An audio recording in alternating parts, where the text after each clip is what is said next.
Assalamualaikum warahmatullahi wabarakatuh.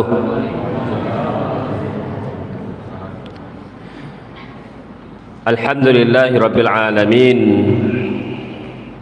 Wassalatu wassalamu ala asyrafil anbiya'i wal mursalin Nabiina Muhammad wa ala alihi wa ashabihi ajmain.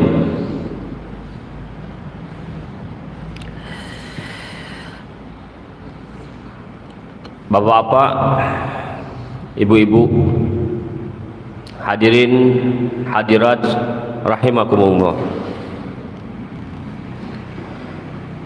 Alhamdulillah, kita bersyukur dan memanjatkan puji kepada Allah Subhanahu wa taala atas nikmatnya yang begitu banyak kepada kita. Di antaranya adalah nikmat kesehatan dan nikmat umur, sehingga kita sampai saat ini bisa berhadir di masjid yang mulia ini untuk menunaikan kewajiban salat subuh secara berjamaah. Semoga ibadah salat subuh yang kita kerjakan ini diterima oleh Allah Subhanahu wa taala. Amin ya rabbal alamin. Bapak-bapak, ibu-ibu, hadirin hadirat rahimakumullah. Judul pengajian kita di subuh ini adalah keutamaan membaca Al-Quran. Keutamaan membaca Al-Quran. Kaum muslimin rahimakumullah, membaca dan mengamalkan Al-Quran adalah kewajiban setiap muslim. Kewajiban bagi setiap muslim. Hukumnya adalah fardu ain. Hukumnya fardu ain. Maknanya setiap muslim wajib membaca dan mengamalkan Al-Quran. Bila tidak maka berdosa. Jadi bukan fardu kifayah.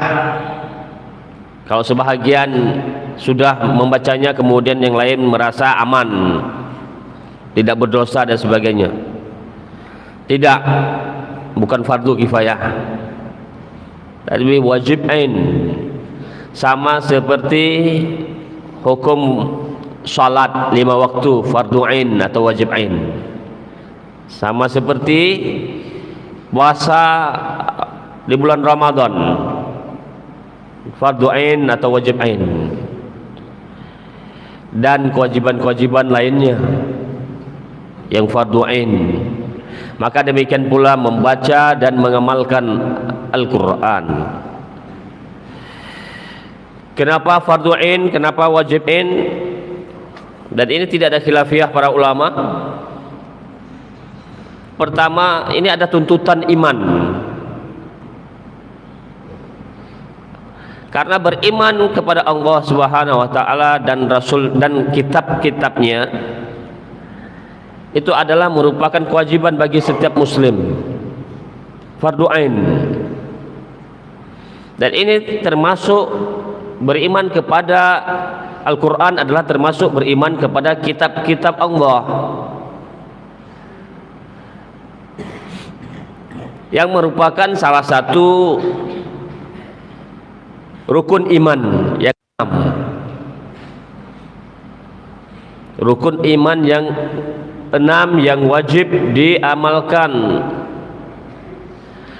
dan diyakini oleh setiap muslim. Belum dikatakan seorang itu mukmin atau orang yang beriman kalau belum beriman kepada 6 rukun ini, kepada 6 rukun iman.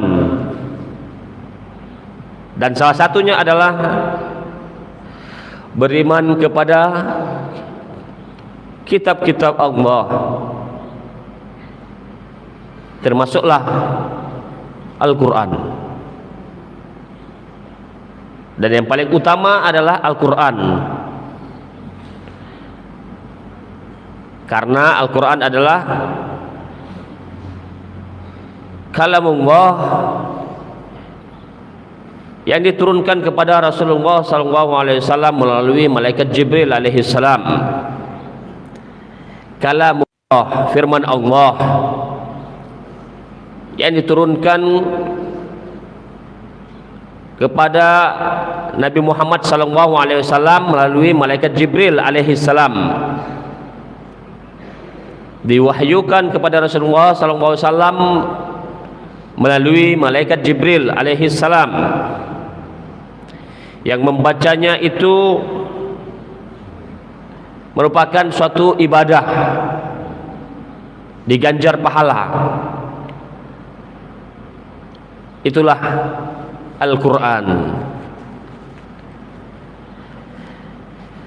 Al-Quran huwa kalamullah al-munazzalu ala qalbi Rasulillah sallallahu alaihi wasallam biwasitati Jibril alaihi salam al-muta'abbadu bitilawatih. Itu definisi Al-Quran sebagaimana didefinisikan oleh para ulama usul fiqh. Bapak-bapak, ibu-ibu yang dimuliakan Allah Subhanahu wa taala, karena beriman kepada Al-Quran itu adalah tuntutan iman dan termasuk rukun iman yang wajib setiap muslim beriman kepadanya dan mengamalkannya. Maka membaca Al-Quran dan mengamalkannya adalah suatu kewajiban fardhu ain juga.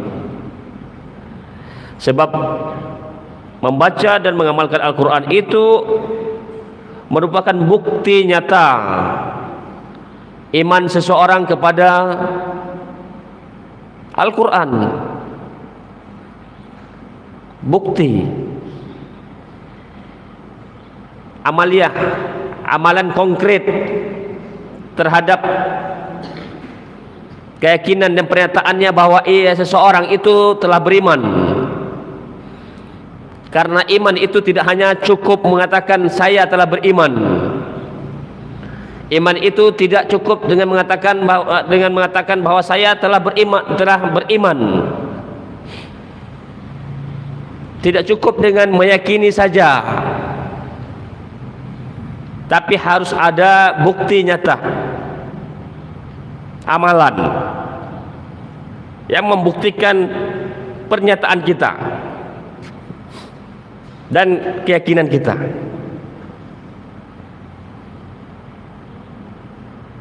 Dan tidak hanya yakin bahwa Al-Quran itu benar semuanya diturunkan dari Allah, kalamullah yang diturunkan kepada Rasul, yakin, percaya.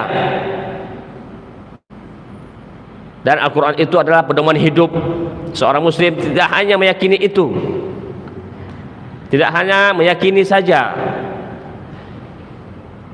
dan tidak hanya mengatakan diri bahwasanya saya beriman kepada Al-Quran, saya seorang muslim, saya sudah bersyahadat asyhadu an la ilaha illallah wa asyhadu anna muhammadar rasulullah, atau saya lahir dari seorang muslim, dari keluarga muslim, orang kedua orang tua muslim.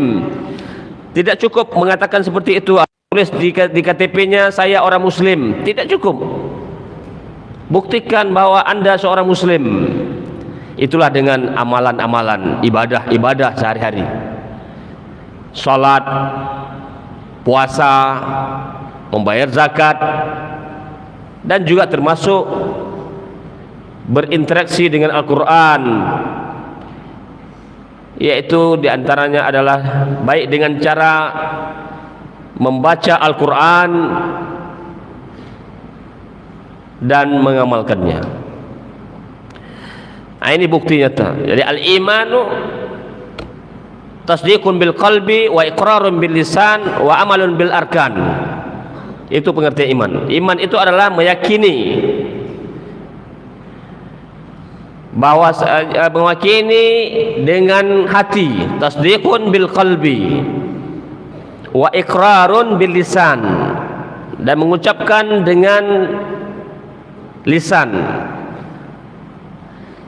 bahwa saya seorang muslim, bahwa saya beriman dengan Al-Quran dan rukun iman yang lainnya.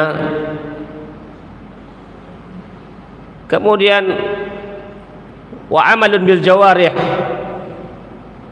dan mengamalkannya, dan mengamalkan apa yang kita yakini dan kewajiban-kewajiban yang ada dalam Al-Quran dan As-Sunnah itu kita amalkan. Nah, inilah definisi iman. Inilah definisi iman. Kalau kita beriman kepada Al-Quran, berarti kita mengakui bahwasanya Al-Quran itu adalah kalamullah, bukan makhluk, seperti yang diyakini oleh Mu'tazilah, paham sesat. Paham sesat Mu'tazilah meyakini atau beriman bahwasanya Al-Quran itu adalah makhluk. Ini bertentangan dengan Al-Quran dan As-Sunnah. Ini menyimpang. Pemikiran seperti ini pemikirannya menyimpang atau sesat, seperti yang diyakini oleh Mu'tazilah dan yang mengikuti mereka. Paham sesat. Mu'tazilah meyakini Al-Quran itu adalah makhluk, namun Ahlus Sunnah wal Jamaah meyakini Al-Quran adalah kalamullah, firman Allah, bukan makhluk. Maka para ulama Ahlus Sunnah mendefinisikan Al-Quran, Al-Quranu huwa kalamullah al-munazzalu ala qalbi Muhammad sallallahu alaihi wasallam biwasitati Jibril al-muta'abbadu bitilawatih. Al-Quran adalah kalamullah, firman Allah, perkataan Allah yang diturunkan kepada Rasulullah sallallahu alaihi wasallam, Muhammad Rasulullah sallallahu alaihi wasallam, yang melalui malaikat Jibril alaihi salam, yang membacanya adalah ibadah, diganjar pahala yang Allah Subhanahu wa taala, diberikan pahala. Nah, inilah definisi Al-Quran sebagaimana didefinisikan oleh ulama ahli sunnah wal jamaah semuanya. Berbeda dengan Mu'tazilah yang mengatakan makhluk. Kaum muslimin, tentu saja ini adalah pemahaman Mu'tazilah seperti ini adalah pemahaman yang sesat dan menyesatkan. Yang hari ini kemudian pemahaman ini pengikut mereka hari ini adalah yang disebut dengan neo Mu'tazilah itu sebagai seperti pemahaman sekulerisme, liberalisme, pluralisme, genderisme, gender, dan yang semisal seperti itu yang berasal dari ajaran barat. Meskipun mereka tidak mengatakan secara terang-terangan seperti mengatakan Mu'tazilah hari ini, namun dari segi mereka, dari segi lain, bahwa aku tidak mengatakan seperti Mu'tazilah mengatakan bahwa Al-Quran makhluk, tapi mereka masih meyakini seperti itu. Tapi ada pemahaman yang sama dengan Mu'tazilah, yaitu kebaikan dan keburukan itu dapat diketahui dengan akal saja, bukan dengan Al-Quran dan bukan dengan hadis. Dan kemudian menempatkan Al-Quran itu dan hadis itu di bawah akal, logika. Ini pemahaman Mu'tazilah yang sesat dan menyesatkan, menempatkan Al-Quran bukan sebagai pedoman hidupnya, tapi akalnya sebagai pedoman hidupnya. Aturannya hidupnya itu berdasarkan akal, logika semata. Dengan akal yang didahulukan adalah akal pikiran. Logika lebih hebat daripada Al-Quran dan hadis. Yang harus didahulukan, kalau seandainya bertentangan antara Al-Quran dan akal, maka akal ini yang lebih didahulukan dibandingkan dengan Al-Quran. Al-Quran nomor 2 atau nomor 3 atau nomor sekian, dan hadis setelah akal nomor 2 atau nomor 3 dan hadis. Inilah pemahaman yang sesat dan menyesatkan daripada Mu'tazilah. Kaum muslimin yang dimuliakan Allah Subhanahu wa taala, oleh karena itu maka ini para ulama sepakat mengatakan bahwa wajib ain, fardu ain hukumnya membaca Al-Quran dan mengamalkannya. Tidak ada khilafiyah para ulama. Tuntutan iman inilah yang mewajibkan seseorang muslim, seseorang yang mengaku dirinya beriman, untuk membaca Al-Quran dan berinteraksi dengannya. Kaum muslimin yang dimuliakan Allah Subhanahu wa taala, kewajibannya tidak hanya membaca. Kewajiban yang kedua, kenapa wajib? Karena Al-Quran ini adalah pedoman hidup seorang muslim, petunjuk aturan hidupnya seorang muslim. Maka wajiblah membacanya dan mengamalkannya. Kalau tidak ada petunjuk, maka hidup seorang muslim itu tidak lurus, tidak mendapatkan ridha Allah Subhanahu wa taala, tidak benar. Karena tidak sesuai dengan aturan Allah Subhanahu wa taala, maka akan masuk ke dalam neraka karena tidak ada petunjuk. Namun bila ada petunjuk, inilah Al-Quran, maka hidup ini terarah. Hidup ini akan terarah menuju kepada kebaikan, menuju kepada ridha Allah Subhanahu wa taala, dan akhirnya akan menuju kepada surga yang kita cita-citakan semuanya, yang seorang muslim mengharapkannya kepada Allah Subhanahu wa taala. Semoga kita semuanya termasuk orang-orang yang diberi taufik dan hidayah Allah SWT, sehingga kita masuk surga nantinya. Amin ya rabbal alamin. Bapak-bapak, ibu-ibu yang dirahmati Allah Subhanahu wa taala,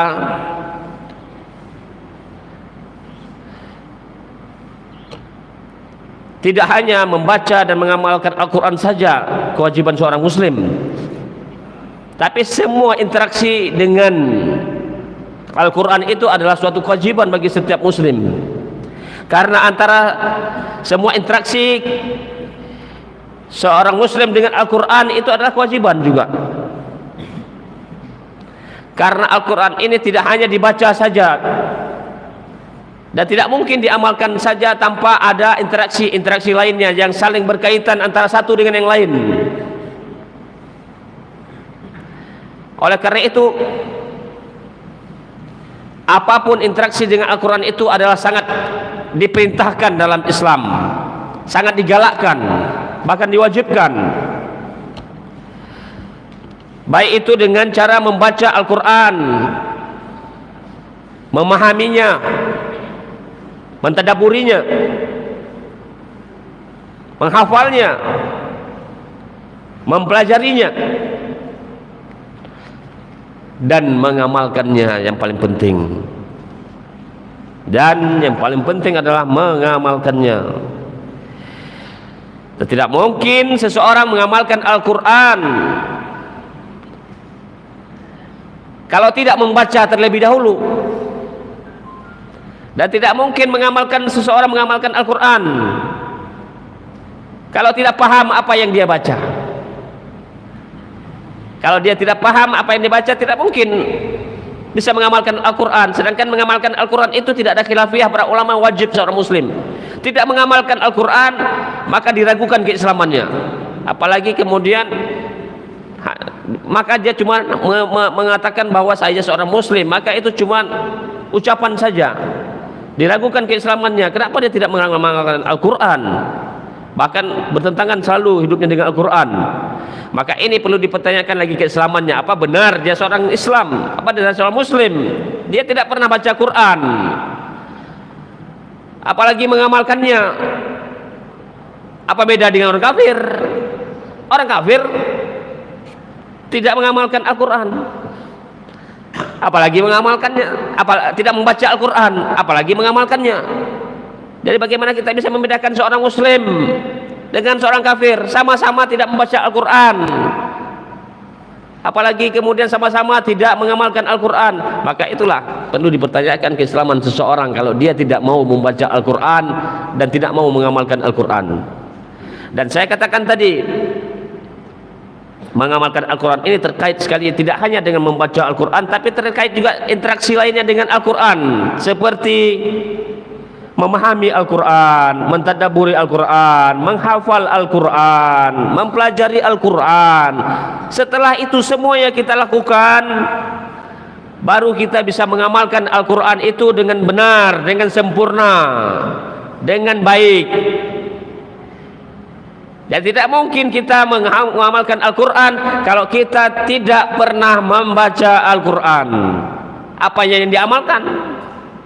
Al-Quran saja nggak dibaca, sedangkan Al-Quran ajaran Islam, syariat, agama, ad-din.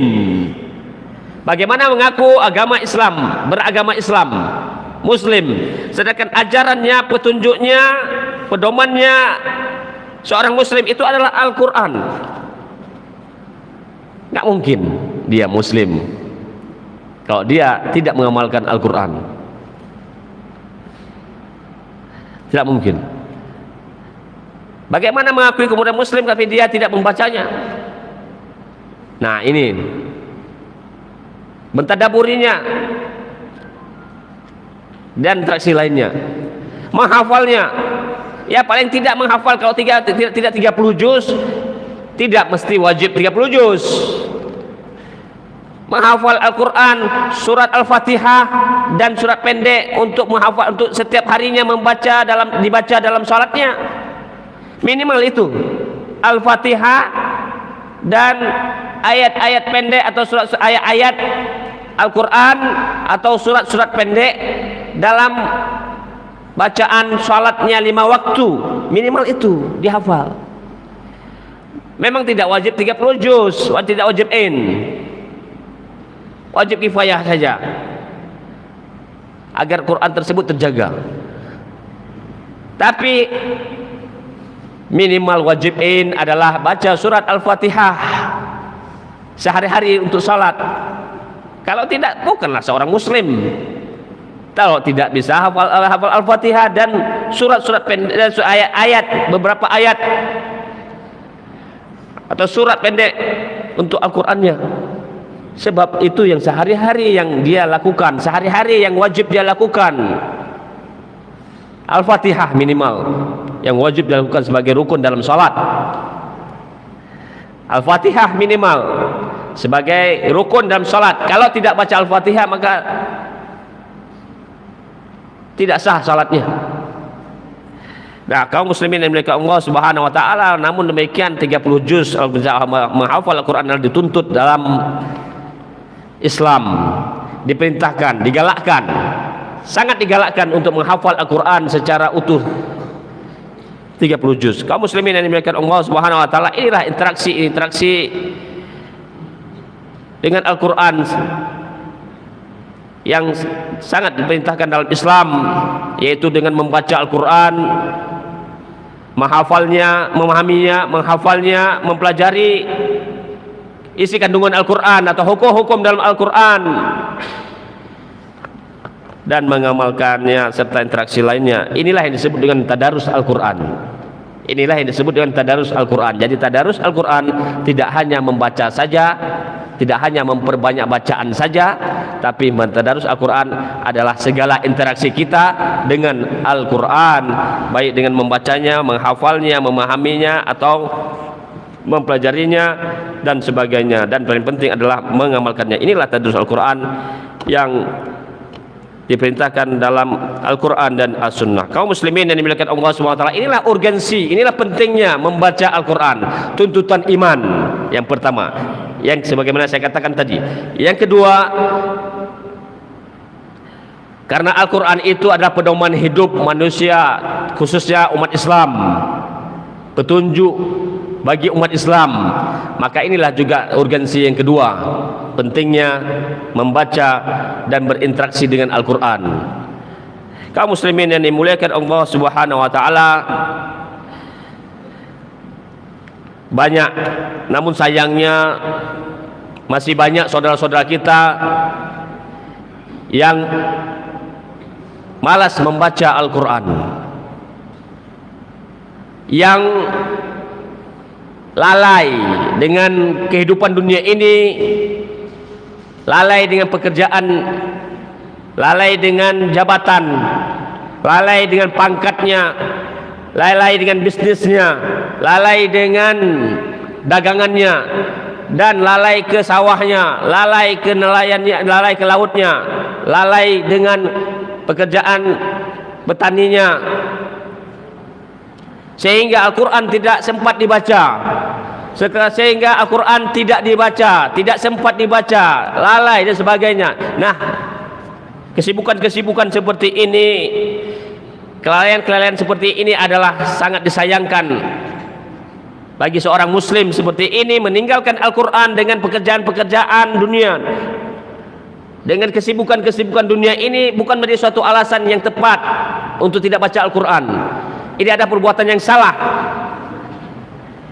karena setiap muslim setiap harinya wajib berinteraksi dengan Al-Quran, baik dengan membacanya setiap harinya, atau menghafalnya, atau memahaminya, atau mempelajarinya, atau, dan yang paling penting, atau dengan mengamalkannya. Wajib setiap hari setiap muslim berinteraksi dengan salah satu interaksi tersebut. Kalau tidak menghafalnya setiap hari, membacanya setiap hari. Kalau tidak membacanya setiap hari, mentadaburinya setiap hari. Kalau tidak membaca dan memahaminya kalau tidak membaca dan tidak mentadaburinya setiap hari, minimal mengamalkannya setiap hari. Jadi pilihan itu ada. Interaksi, salah satu interaksi Al-Quran itu wajib setiap hari seorang muslim berinteraksi dengannya. Tidak boleh satupun tidak ada. Kalau bisa semuanya, itu lebih afdal dan itu lebih utama. Kalau tidak mampu semuanya, tidak sanggup semuanya interaksi tersebut, minimal adalah satu saja dari ada interaksi tersebut, yaitu membaca Al-Quran, atau memahaminya, atau menghafalnya, atau mempelajarinya, atau yang paling penting adalah mengamalkannya. Wajib setiap hari. Kalau kita mengaku dirinya muslim, kalau tidak, apa beda kita dengan orang kafir? Nggak ada beda. Orang kafir nggak baca Al-Quran, nggak menghafal Al-Quran, nggak menghayati Al-Quran, nggak mentadaburi Al-Quran, tidak mempelajari Al-Quran, dan tidak mengamal, apalagi mengamalkannya, tidak ada mengamalkan. Jadi mirip-mirip, tidak bisa kita bedakan. Jadi yang membedakan seorang muslim dengan orang kafir itu adalah selain salat 5 waktu, selain membayar zakat, selain puasa Ramadan, dan selain naik haji ke Baitullah, ya rukun iman, ya rukun yang Islam 5 ini, selain yang rukun Islam yang 5 ini dilakukan adalah membaca Al-Quran dan menghafal Al-Quran dan mempelajari Al-Quran dan menghayati Al-Quran atau mentadabburi Al-Quran dan memahami Al-Quran dan mengamalkan Al-Quran. Inilah interaksi-interaksi yang bersama dengan Al-Quran. Nah, inilah maka penting sekali bagi seorang muslim untuk berinteraksi dengan Al-Quran. Maka inilah disebut dengan urgensi membaca Al-Quran bagi seorang muslim. Karena itu bukti nyata dia seorang muslim. Karena itu adalah bukti iman dia terhadap Al-Quran. Kaum muslimin dan dimuliakan Allah Subhanahu wa taala, sayang sekali, sayangnya masih ada sebagian kita, bahkan banyak di antara kita umat Islam yang meninggalkan Al-Quran. yang meninggalkan Al-Quran, tidak mau baca Al-Quran, tapi koran seperti misalnya Republika, Media Indonesia, Jawa Pos, kemudian di Aceh Serambi Indonesia, Rakyat Aceh, Harian Aceh dan sebagainya, semangat membacanya, tiap hari khatam. Tiap hari khatam. Satu hari, edisi hari ini tanggal berapa, koran Serambi Indonesia hari ini, hari kemarin lah, boleh Jumat, kemarin hari Jumat sudah baca Serambi, sudah. Sebelumnya kami sudah khatam 16 halaman, 18 halaman, 20 halaman. Tapi Al-Quran tidak dibaca. Jangankan 16 halaman, 18 halaman, 1 halaman pun tidak dibaca. 1 halaman pun tidak dibaca. Serambi Indonesia, Waspada, Republika, dan Media Indonesia dan lain-lainnya, bukan 1 halaman yang dia khatam dia baca. 16 halaman, 18 halaman, 20 halaman sanggup dia baca. Setiap harinya sanggup. Kalau pergi ke kedai kopi, apa yang dicari? Kalau kita pergi ke kedai kopi, yang dibuka adalah Serambi Indonesia. Sambil minum teh, kopi, minum teh, minum kopi, santai-santai baca Serambi Indonesia. Duduk sekali di kedai kopi 20,5 jam khatam Serambi Indonesia. Bukan Al-Quran yang khatam. Serambi Indonesia, Republika, Media Indonesia dan sebagainya. Nah, ini sangat disayangkan kaum muslimin yang dimuliakan Allah Subhanahu wa taala. Umat Islam lebih suka membaca selain Al-Quran, lebih suka membaca selain Al-Quran seperti koran, majalah, novel, komik, buku pelajarannya, buku kuliahnya, lebih suka dia baca itu dibandingkan Al-Quran yang merupakan pedoman hidupnya, petunjuk untuk dia selamat dunia dan akhirat, untuk dia bahagia dunia akhirat, bahasa masuk surga, yang membawanya, menuntunnya, yang memberi petunjuk kepada seorang muslim untuk masuk surga Allah, mencapai kebahagiaan dunia dan akhirat. Tapi itu tidak dibaca. Yang menjauhkan daripada neraka, tapi itu tidak dibaca. Sebaliknya yang dibaca adalah bacaan-bacaan lain, majalah, novel, buku dan sebagainya. Ini aneh bin ajaib. Ini aneh bin ajaib. Ingin masuk surga tapi tidak baca Al-Quran, kan aneh bin ajaib. Pingin saja mimpi di siang bolong, di malam bolong. Hanya menghayal, ya Allah masuk surga, ya Allah, doa-doa saja, tapi nggak ada actionnya, nggak ada buktinya. Ingin masuk surga, mana amalannya? Nggak ada, doa-doa saja. Mana ada bisa dengan doa saja masuk surga kalau nggak ada sholat? Mana ada doa saja, ya Allah, mimpi saja, menghayal, cita-cita masuk surga, kemudian dia tidak sholat, nggak masuk surga. Nggak puasa, nggak masuk surga. Nggak bayar zakat, nggak masuk surga. Nggak baca Quran, nggak masuk surga juga. Emangnya masuk surga baca komik? Nggak bisa masuk surga baca komik. Baca novel bisa masuk surga? Nggak bisa. Masuk baca Quran Serambi Indonesia khatam, tiap hari, nggak masuk surga. Gara-gara itu tidak ada sedikit pun pahala, apalagi masuk surga, nggak ada. Tapi itu pula yang dibaca oleh kebanyakan kaum muslimin. Itu yang dibaca, ditinggalkan Al-Quran. Al-Quran yang jelas-jelas memasukkan kita ke dalam surga itu jarang dibaca, bahkan tidak dibaca. Nah, ini yang sangat disayangkan kaum muslimin yang dimiliki Allah Subhanahu wa taala. Maka kaum muslimin yang dimiliki Allah Subhanahu wa taala, maka mari kita introspeksi diri, mari kita muhasabah diri, merubah. Selama ini mungkin kita telah bersalah kepada Allah Subhanahu wa taala, kita telah berdosa, meninggalkan Al-Quran, berdosa. Meninggalkan Al-Quran, berdosa kita. Tidak membaca Al-Quran, berdosa. Tidak mengamalkan Al-Quran, berdosa. Maka dengan ini maka kita kembali introspeksi diri, kita muhasabah, kita bertobat kepada Allah Subhanahu wa taala atas kesalahan-kesalahan yang telah kita buat, atas maksiat yang telah kita buat ini, karena kita meninggalkan Al-Quran, kitab Allah yang diperintahkan kepada kita untuk membacanya, menghafalnya, memahaminya, mempelajarinya. dan yang paling penting adalah mengamalkannya. Diperintahkan setiap saat oleh Allah Subhanahu wa taala kepada kita, itu pula kita tinggalkan. Sebaliknya yang lain yang tidak diperintahkan untuk membacanya, menghafalnya, seperti membacanya seperti tadi saya sudah katakan, majalah, koran dan sebagainya, buku pelajaran, buku kuliah, bisnisnya, surat ini, surat itu dan sebagainya, itu pula yang dia sibukkan, bukan dengan Al-Quran. Diperintahkan kita untuk mendengar dan menghafal untuk mendengar Al-Quran, tapi kita tidak mendengarkan Al-Quran, kita dengar lagu-lagu dan musik. Itu yang tidak diperintahkan, itu pula yang kita lakukan. Itu yang tidak memasukkan dalam surga, itu pula yang tidak kita lakukan. Itu bahkan kemudian musik dan lagu memasukkan kita ke dalam neraka, maka itu pula yang kita lakukan. Mendengar hal-hal yang diharamkan. Kemudian kita menghafal yang tidak disuruh, menghafal lagu-lagu dan musik dan lagu-lagu dan syair-syair yang tidak diperintahkan, itu pula yang kita lakukan. Bukan menghafal Al-Quran yang bisa memasukkan dalam surga, sedangkan musik dan lagu tidak akan memasukkan dalam surga. Syair-syair tidak akan, syair-syair dan pantun-pantun juga tidak akan memasukkan surga. Tapi itu pula yang kita lakukan, dan kita tinggalkan kewajiban. Itu tidak wajib, tapi itu pula yang kita lakukan. Yang wajib adalah kita menghafal Al-Quran, tapi itu tidak kita lakukan.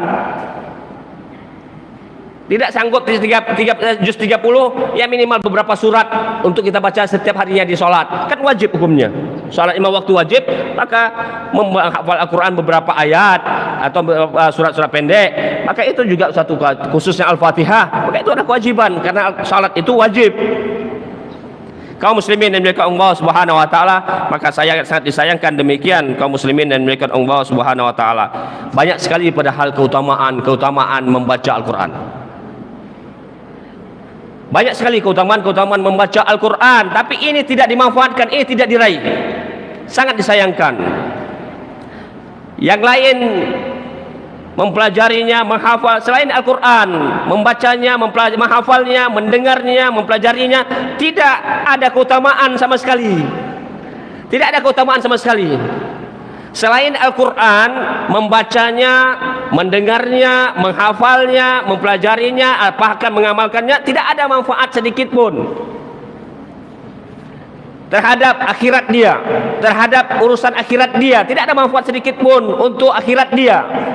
Untuk amalan agamanya tidak ada manfaat sedikit pun, hanya untuk dunia saja, informasi saja, dapat informasi dunia saja, ya itu saja, sebatas sedikit saja. Tapi untuk akhiratnya tidak sedikit pun menambah pahalanya, tidak memasukkan ke dalam surga, dan tidak akan menyelamatkan dia daripada api neraka. Namun berbeda dengan Al-Quran, membacanya, mendengarnya, menghafalnya, mempelajarinya, mengajarkannya, semua interaksi dengan Al-Quran itu mendatangkan keberkahan, mendatangkan pahala, dan memasukkan ke dalam surga, serta menjauhkan seseorang daripada neraka azab Allah Subhanahu wa taala. Maka kaum muslimin dan Allah Subhanahu wa taala, rugi sekali orang-orang yang tidak berinteraksi dengan Al-Qur'an. Rugi sekali orang-orang yang tidak membaca Al-Qur'an. Rugi sekali orang-orang yang tidak menghafal Al-Qur'an. Rugi sekali orang-orang yang tidak memahami Al-Qur'an. Rugi sekali orang-orang yang tidak mentadabburi Al-Qur'an atau menghayatinya atau memahaminya. Rugi sekali orang-orang yang tidak mempelajari Al-Qur'an, karena itu adalah pedoman hidup manusia, sehingga dia tahu hukum-hukum dan ajaran Al-Quran, maka wajib dia pelajari. Dan terlebih lagi orang-orang yang tidak mau mengamalkan Al-Quran. Kaum muslimin dan dimuliakan Allah Subhanahu wa taala, sebagai penutup saya ingin di akhir pengajian ini saya ingin menjelaskan sedikit atau menyebutkan sedikit tentang apa itu keutamaan Al-Quran. Di antara keutamaan Al-Quran, secara ringkas saya akan menyebutkan insyaallah dalam waktu 10 menit, paling lama 15 menit lagi, paling lama. Keutamaan Al-Quran itu banyak sekali. Di antaranya adalah yang pertama, mendapatkan syafaat nanti pada hari kiamat, pertolongan Allah Subhanahu wa taala pada hari kiamat nanti. Rasulullah SAW bersabda, Iqra'ul Qur'an fa innahu ya'ti yaumal qiyamati syafi'an li ashabihi. Rawahu Muslim. Artinya bacalah Al-Quran, karena sesungguhnya Al-Quran akan mendatangi orang yang membaca pada hari kiamat.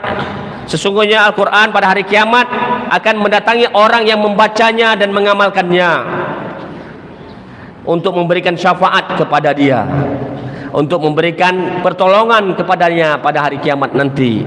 Hadis riwayat Muslim. Inilah keutamaan membaca Al-Quran dan mengamalkannya. Diberi syafaat nanti pada hari kiamat, pertolongan. Yang hari itu tidak ada seorang pun bisa memberikan pertolongan kepada kita. Tidak ada ayah kita bisa beri pertolongan, tidak mampu. Ibu kita tidak mampu, nenek kita, kakek kita tidak mampu memberikan pertolongan kepada kita. Mereka sibuk dengan amalan mereka sendiri, mereka aja nggak ada yang tolong. Maka kita, bacaan Al-Quran kita di dunia ini akan memberikan pertolongan nanti pada hari kiamat, yang pada waktu itu sangat genting untuk kita mendapatkan pertolongan, untuk kita mendapatkan syafaat agar kita selamat dari neraka dan masuk ke dalam surga. Al-Quran inilah yang akan menyelamatkan kita. Inilah juru penyelamatnya, Al-Quran. Yang kita baca ini bisa memberikan syafaat kepada kita, selain juga amalan-amalan yang lainnya. Kemudian yang kedua, keutamaan membaca Al-Quran adalah, sebagaimana disebutkan, adalah yang kedua, orang yang terbaik, menjadi orang yang terbaik di sisi Allah Subhanahu wa Ta'ala. Orang yang terbaik, orang yang paling mulia, orang yang the best di sisi Allah Subhanahu wa Ta'ala adalah orang yang membaca Al-Quran dan mengajarkannya kepada orang lain. Membaca Al-Quran dan mengajarkannya kepada orang lain. Berdasarkan sabda Rasulullah SAW, khairukum man ta'allamal Quran wa 'allamahu. Khairukum man ta'allamal Quran wa 'allamahu. Rawahu Al-Bukhari. Sebaik-baik kalian adalah orang yang belajar Al-Quran dan mengajarkan kepada orang lain. Rasulullah SAW mengatakan, orang yang paling baik di antara kalian adalah orang yang mempelajari Al-Quran, belajar Al-Quran dan mengajarkan kepada orang lain. Nah, inilah keutamaan orang yang membaca Al-Quran. Hadis riwayat Al-Bukhari. Inilah keutamaan membaca Al-Quran, mempelajarinya dan mengajarkan kepada orang lain. Menjadi orang yang terbaik di sisi Allah. Kita semuanya ingin menjadi orang yang terbaik. Di sisi manusia saja kita ingin jadi terbaik, kita ingin dipuji, disanjung, ingin menjadi orang terbaik. Di sisi makhluk Allah saja kita merasa tersanjung, senang, bahagia. Bagaimana lagi di sisi Allah Subhanahu wa Ta'ala. Kemudian keutamaan yang ketiga membaca Al-Quran adalah dapat memasukkan ke dalam surga. Dapat memasukkan ke dalam surga. Berdasarkan hadis Rasulullah SAW diriwayatkan oleh Aisyah radhiyallahu anha, Rasulullah SAW bersabda, alladzi yaqra'ul Qur'an, dan orang yang membaca Al-Quran, wa huwa mahirun bihi ma'asafaratil kiramil bararah, walladzi yaqra'ul Qur'an wa yatata'u fihi wa huwa alaihi syakun falahu ajran. Muttafaqun alaih. Dari Aisyah radhiyallahu anha, ia berkata, Rasulullah SAW bersabda, alladzi yaqra'ul Qur'an, dan orang yang membaca Al-Quran, wa huwa mahirun bihi, dan dia pandai membacanya, pintar tajwidnya, benar tajwidnya, ma'asafaratul kiramil bararah, maka dia akan bersama dengan para malaikat nanti di surga. Masuk surga, dan masuk surganya adalah surganya tempatnya bersama malaikat. Nanti surga itu ada tingkatan-tingkatan surga. Ada tingkat yang paling tinggi, kalau di dunia ini seperti VIP. Ada tempat VIP, rendah sedikit VIP. Ada tempat kemudian ekonomi, ada kelas biasa eksekutif dan sebagainya, kelas-kelas. Maka di surga juga ada kelas-kelasnya. Kelas yang paling tinggi itu adalah, kalau di dunia ini VIP. Kalau sana tidak terhindari VIP-nya. Jadi di atasnya kemudian adalah tempat para malaikat, kemudian tempat para nabi bersama, kemudian tempat para nabi, syuhada dan sebagainya. Maka orang yang membaca Al-Quran, orang yang mempelajari Al-Quran, dan orang yang mengajarkan Al-Quran itu akan bersama, ditempatkan dalam surga bersama dengan para malaikat. Masya Allah. Tapi orang-orang yang baca selain itu tidak. Maka ini keutamaan membaca Al-Quran, menghafalnya dan sebagainya, berinteraksi dengan Al-Quran. Kemudian kaum muslimin dimiliki Allah Subhanahu wa taala, keutamaan Al-Quran lainnya adalah dengan Al-Quran ini umat Islam ini jaya.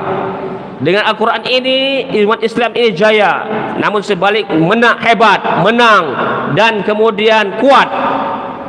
Dengan Islam ini, dengan Al-Quran ini pula, kalau diamalkan, tapi syaratnya diamalkan, maka namun sebaliknya dengan Al-Quran ini umat Islam menjadi rendah hina kalau tidak diamalkan Al-Quran ini, tidak dibaca dan tidak amalkan. Berdasarkan sabda Rasulullah SAW, Inna Allaha rafa'a bihadzal kitab, Inna Allaha rafa'a bihadzal kitab wa yada'uhu wa wada'a bihi akharin. Sesungguhnya Allah Subhanahu wa taala meninggikan Al-Quran, meninggikan umat ini, umat Islam ini dengan kitab Al-Quran ini, dan sebaliknya merendahkan umat Islam ini dengan Al-Quran ini. Ditinggikan umat Islam, dijayakan umat Islam karena mengamalkan Al-Quran, namun sebaliknya umat Islam dihinakan karena meninggalkan Al-Quran. Keutamaan lainnya adalah setiap kebaikan, setiap huruf dalam Al-Quran dicatat 10 pahala. Satu huruf yang dibaca Al-Quran diganjar 10 pahala.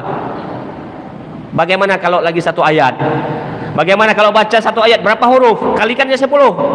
Kalau satu halaman, kalikan 10. Masya Allah. Kalau 2 halaman dan seterusnya sampai 1 juz, luar biasa. Setiap harinya kita mendapatkan tidak pahala, tidak habis-habisnya, tidak terhingga.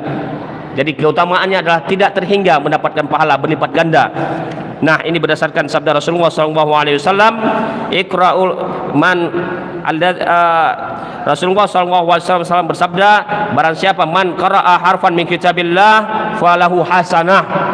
Barang siapa yang membaca satu huruf dalam Al-Quran, satu huruf Al-Quran, falahu hasanah, maka dia akan mendapatkan satu kebaikan. Wal hasanatu bi asyri amsalihha, dan satu kebaikan itu atau satu pahala itu dibalas, dilipat gandakan menjadi 10 kali lipat. Kemudian kata Rasulullah, wala aqulu alif lam mim. Aku tidak mengatakan bahwasanya alif lam mim itu ada satu huruf. Rasulullah mengatakan walakin alifun harfun, akan tetapi satu huruf itu adalah, alif itu adalah satu huruf, lam itu satu huruf, mim itu satu huruf. Maka berapa huruf? 3 kali 3 kali 10. Setiap huruf diganjar 10 kali 10 30. Baca alif lam mim, sudah 30 huruf pahala. Bagaimana lagi kalau lanjutkan suratnya, sambung surat Al-Baqarahnya, zalikal kitabu la raiba fihi hudal lil muttaqin. Sudah berapa huruf? Bayangkan lagi satu halaman, sudah berapa huruf? 2 halaman dan seterusnya. Satu hari kita bangkit membacanya, maka berapa huruf yang dapat kita bacakan kalau sampai 1 juz? Masya Allah, tidak terbatas, jangan dihitung-hitung. Kaum muslimin dan mereka Allah SWT, kalau dihitung-hitung nanti nggak sempat salat, nggak sempat pergi puasa, nggak sempat pergi kantor, nggak sempat kemudian belajar, nggak sempat buat pekerjaan karena sibuk hitung kalkulasi, hitung. Untuk apa itu hitung? Tidak terbatas langsung. Maka inilah keutamaan membaca Al-Quran. Mari kita semangat, kaum muslimin yang dimuliakan Allah Subhanahu wa taala. Inilah diantara keutamaan membaca Al-Quran, dan masih banyak lagi keutamaan membaca Al-Quran yang tidak mungkin saya sebutkan pada waktu yang singkat ini. Insya Allah pada waktu lain kita akan menyebutkannya. Maka sudah sepatutnya dengan berbagai motivasi, dengan berbagai keutamaan yang disediakan oleh Allah Subhanahu wa taala dalam Al-Quran, dalam hadis, dalam Al-Quran yang disediakan oleh Allah Subhanahu wa taala melalui Al-Quran dan hadis Rasulullah SAW, maka sudah sepatutnya bagi kita untuk semangat membaca Al-Quran, menghafal Al-Quran, mentadaburi Al-Quran, dan kemudian mempelajarinya, mendengar Al-Quran, dan apalagi mengamalkannya. Karena ini berbagai keutamaan ini sudah sebetulnya memberikan penyemangat dan motivasi bagi kita sehingga kita melakukannya. Semoga kita termasuk orang-orang yang mencintai Al-Quran. Semoga kita termasuk orang-orang ahlul Quran yang akan dimasukkan kita ke dalam surga, dan semoga kita dapat meraih berbagai keutamaan tersebut yang telah kita sebutkan tadi dan maupun yang belum kita sebutkan. Hadana wa amin ya rabbal alamin. Ada lebih dan kurang saya mohon maaf. Wabillahi taufiq wal hidayah. Wassalamualaikum warahmatullahi wabarakatuh.